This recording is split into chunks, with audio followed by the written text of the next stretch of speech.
A Eucaristia nos mostra que um mundo diferente é possível. O texto do Evangelho de hoje conta-nos um episódio bastante conhecido por todos: a multiplicação dos pães e peixes. Convido a vocês para refletirmos sobre esse fato sob a ótica do Reino de Deus, nos dias de hoje. A proposta de Jesus é um projeto de vida e por isso ele se afasta da cidade. Jesus se afasta da cidade, que era governada pelos sumos sacerdotes e pela família de Herodes, que promoviam o quê? A morte e a opressão do povo. Então ele sai da cidade e parte para o deserto, relembrando o projeto libertador de Moisés, que junto com o povo comeu o quê? O maná que caiu do céu, o pão que caiu do céu. No episódio de hoje, como em toda a sua vida, Jesus teve compaixão da multidão cansada e faminta, e diferentemente da lógica do dinheiro, que seria mandar as pessoas irem embora para comprarem a sua própria comida, como os discípulos sugeriram, né? Ele dá uma sugestão estranha, uma ordem, uma sugestão, uma ideia muito esquisita para os discípulos, dizendo-lhes para que eles mesmos alimentassem aquelas pessoas. E ele aqui está em parafuso, né? A gente pensa, como Jesus, mas como? Como que eles fariam isso? Tendo em vista que ali tinha uma multidão e eles tinham ali uma meia dúzia de, nem meia dúzia, né? 5 pães, dois peixes, que nem cabia nos 5 pães, né? Ia sobrar pão e faltar peixe, né? Então o texto fala assim: de tardinha os discípulos chegaram perto de Jesus e disseram: já é tarde, esse lugar é deserto, manda essa gente embora a fim de que vão aos povoados e comprem alguma coisa para comer. Mas Jesus respondeu: eles não precisam ir embora, deem vocês mesmos comida a eles. Nessa história temos alguns símbolos muito interessantes. Temos um número 7, da onde? 5 pães e 2 peixes, que significa plenitude, a totalidade, representada pelos pães e peixes. Aquele pequeno lanche, que era o lanche de alguém, foi o ponto de partida para saciar a fome da multidão. Como assim? Brotou? Apareceu, vai lá. Jesus iniciou a refeição organizando o povo, nos mostrando a importância de sermos organizados na vida, no culto, no serviço. Após a organização do povo em grupos de 100 e de 50, que não está nessa leitura de hoje, mas está lá em Marcos, capítulo 6, 39 e 40, ele abençoou os alimentos. Jesus abençoou aqueles 5 pães e 2 peixes, que era uma tradição israelita antiga.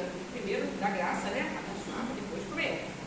Diferentemente do que muitos pensam, Jesus não era contrário às tradições em si, mas o que ele falava para as pessoas prestarem atenção e ter cuidado e não cair nisso era no tradicionalismo, no fundamentalismo, que é um culto a uma tradição opressora, vazia, sem sentido, que toma o lugar de Deus e oprime os menos favorecidos social e intelectualmente.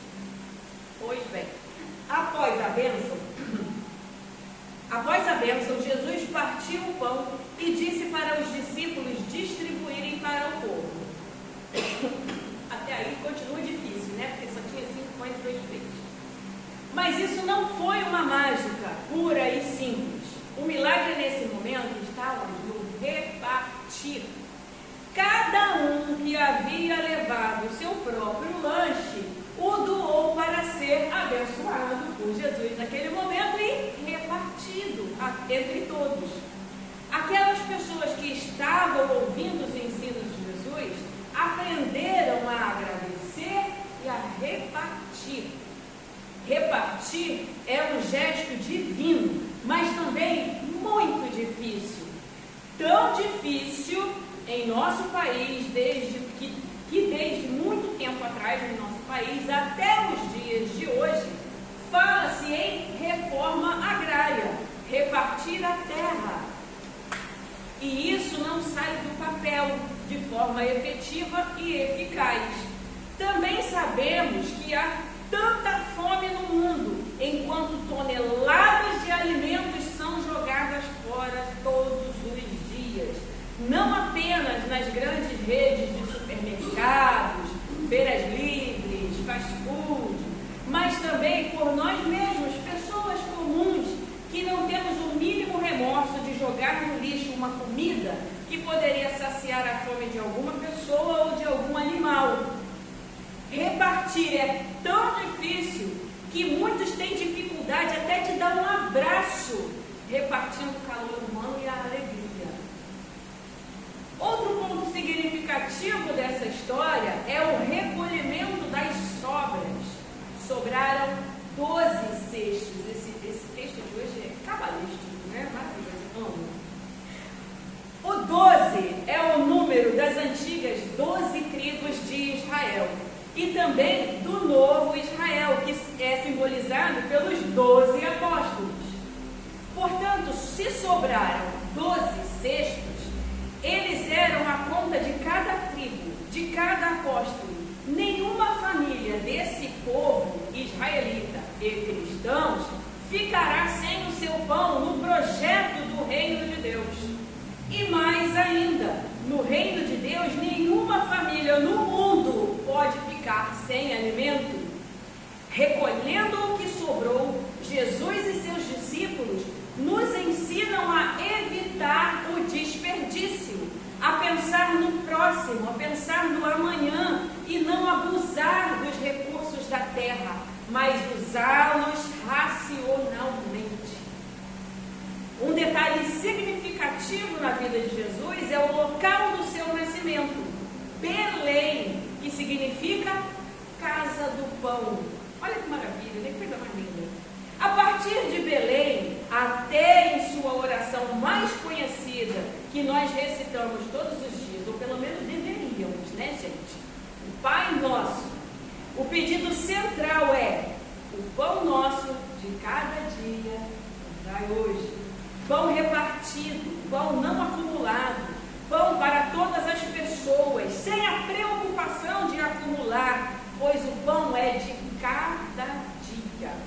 No seu ministério, ele repartiu o pão inúmeras vezes e no fim da sua vida comparou a si mesmo com o pão distribuído na Santa Ceia e nos ensinando a fazer o mesmo, sempre em memória dele, em memória dos seus ensinamentos.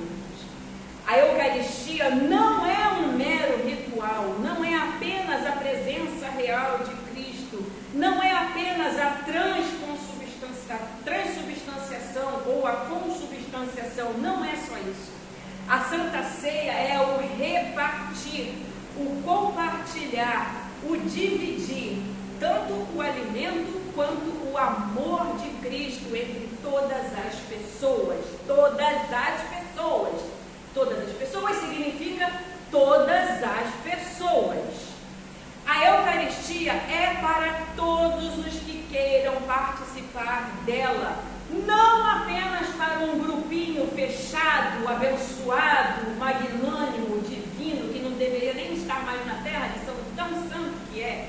Esse grupo não existe.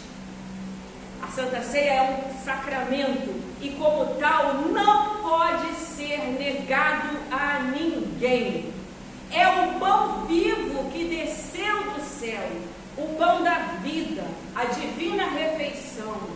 Na Eucaristia celebramos a justiça do reino de Deus, que já chegou e está dentro de nós, conforme Jesus afirmou em Lucas 17, 20 e 21. Alguns fariseus perguntaram a Jesus quando ia chegar o reino de Deus, e ele respondeu: quando o reino de Deus chegar, não será uma coisa que se possa ver. Ninguém vai dizer: vejam, está aqui ou está ali, porque o reino de Deus está dentro de vocês. A Eucaristia nos mostra que um mundo diferente é possível.